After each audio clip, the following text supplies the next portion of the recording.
Esta pregunta es importante en primer lugar porque ha caído en el examen MIR y aparte porque nos piden cosas que debemos conocer. Es muy importante que tengamos claros varios conceptos. Lo primero es un caso clínico. Siempre que tengáis un caso clínico debéis intentar resumirlo de la mejor manera posible. Fijaos, el resumen de este caso clínico es un paciente que tiene una miocardiopatía dilatada de origen isquémico. Nos cuentan que ha tenido un infarto de miocardio, una etiología isquémica, y que el paciente se encuentra en un grado funcional 3 de la NIJA, es decir, él habitualmente tiene disnea de mínimos esfuerzos. Aparte nos cuentan que ha ingresado varias veces por empeoramiento, por insuficiencia cardíaca, edema agudo de pulmón. Y fijaos, lo primero es que cuando veáis en un caso clínico que os cuentan un tratamiento y os detallan el tratamiento, eso quiere decir algo. Quiere que prestéis atención en el tratamiento que lleva el enfermo. Entonces, tenemos que fijarnos en la patología que tiene el enfermo. Tiene insuficiencia cardíaca sistólica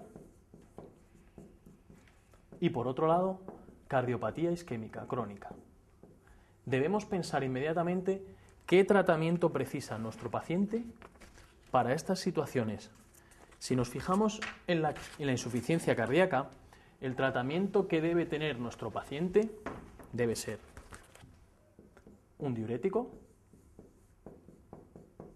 esto para la insuficiencia cardíaca, un diurético, un fármaco beta bloqueante, un IECA, y acordaos que también mejora el pronóstico en los pacientes que están por lo menos en un grado funcional 3, es espironolactona.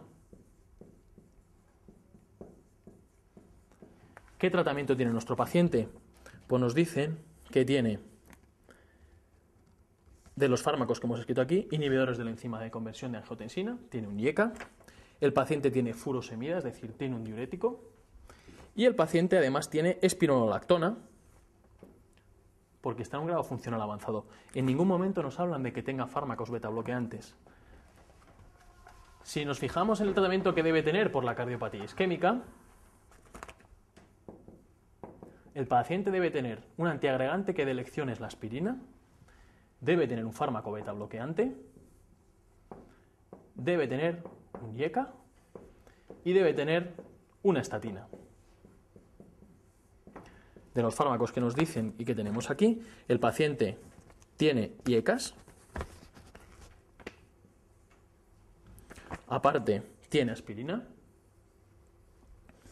y no nos cuentan ni que tenga una estatina ni que tenga un fármaco beta bloqueante. Por lo tanto, estamos viendo que nos faltan para la insuficiencia cardíaca y para la cardiopatía isquémica los fármacos beta bloqueantes. Entonces debemos pensar que habrá a lo mejor algún motivo por el cual el paciente no los toma. Y fijaos, llega a la consulta y el paciente tiene una frecuencia cardíaca de 70, no tiene disnea, es decir, el paciente está en su situación normal.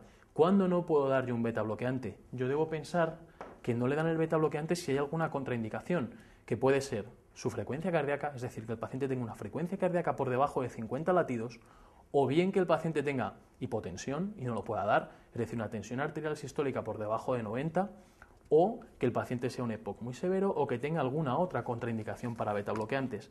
Aquí no me cuentan nada de esto. Entonces, fijaos, me dice, ¿cuál es la recomendación terapéutica? Un antagonista del calcio yo no lo puedo dar a un paciente con disfunción sistólica, está contraindicado. Suspender aspirina y cambiarla por clopidogrel no tiene ninguna contraindicación para cambiar la aspirina. El paciente no hay que cambiar la aspirina, hay que seguir con ella porque es el fármaco de elección para la cardiopatía isquémica crónica.